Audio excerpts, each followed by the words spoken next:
momento in cui gli agricoltori in tutta Europa protestano per le difficoltà del settore, sono oltre 700 gli associati di Confagricoltura arrivati a Padova da tutta la regione per l'assemblea straordinaria della Confederazione Generale dell'Agricoltura Veneta. Un momento di confronto tra i dirigenti del sindacato e la base associativa, molto partecipato al punto da riempire la sala dell'Hotel Crown Plaza.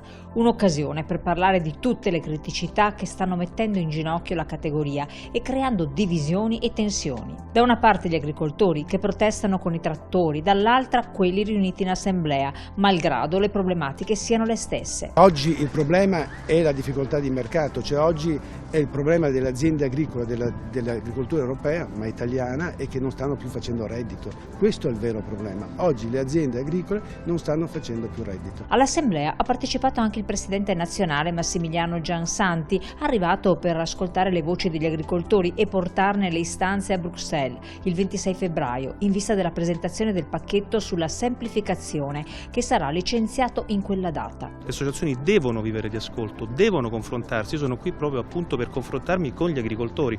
Guai se ci si chiude nei palazzi a Roma e si pensa di poter governare la politica senza una connessione con gli agricoltori. Quindi è fondamentale il ruolo delle associazioni proprio per portare alle istituzioni quello che sono oggi le necessità degli agricoltori. Durante l'assemblea dito puntato contro la PAC, la politica agricola comune. E noi l'abbiamo sempre detto, è assai complicata e va anche a ridurre i terreni coltivabili. Da dire anche che noi crediamo che questo Green Deal adesso è stato modulato come fosse un Green Dream, quindi un sogno, l'idea di andare verso la sostenibilità, però senza avere una politica di impatto su quello che possa succedere sulle aziende agricole e sulla realtà si distoglie talmente tanto dalla realtà e dalla condizione socio-economica dei nostri agricoltori che va assolutamente rivista alla luce anche di tutto quello che è successo negli ultimi anni. Tra gli altri punti ribattuti, la necessità di bloccare le importazioni di cereali a costo zero come quelle dell'Ucraina e quelle di prodotti che non rispettano le regole dell'Unione Europea e ancora lo stop a nuove norme restrittive sul benessere animale e sull'ambiente.